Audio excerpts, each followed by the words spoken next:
నమస్తే, నేను జ్యోత్స్న. బండి భగీరథ్ కేసులో మరో ట్విస్ట్.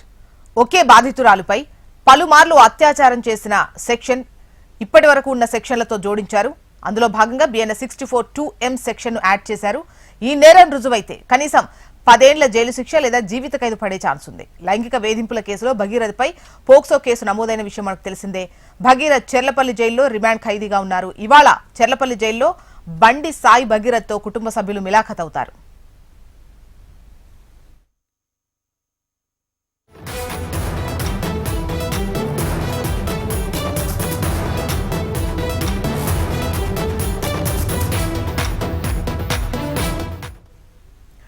బండి భగీరథ్ కేసులో మరో ట్విస్ట్ నెలకొంది. ఒకే బాధితురాలపై పలుమార్లు అత్యాచారం చేసిన సెక్షన్ ను యాడ్ చేసినట్టుగా తెలుస్తోంది. ఇప్పటి వరకు ఉన్న సెక్షన్లతో పాటు బిఎన్ఎస్ 64(2)M సెక్షన్ యాడ్ చేశారు. డీటెయిల్స్ మనకు అరుణ్ అందిస్తారు.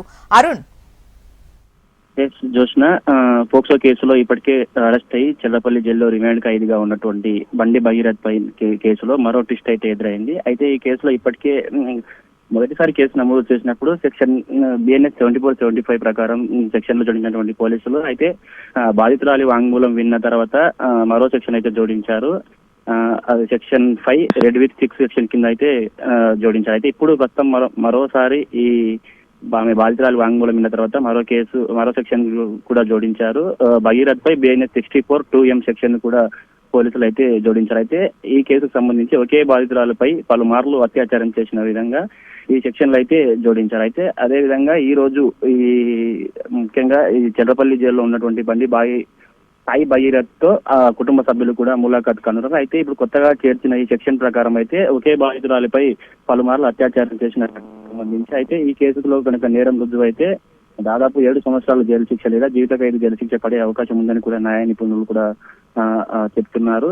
అయితే ఒకవేళ ఈ కేసుకు సంబంధించి కూడా ఇప్పటికే పోలీసులు కస్టడీ పిటిషన్ కూడా దాఖలు చేసే అవకాశం అయితే కనిపిస్తుంది. ముఖ్యంగా భగీరథ్ నుంచి పలు కీలక అంశాలు రాబట్టేందుకు మరోసారి కస్టడీకి తీసుకొని విచారించనున్నారు.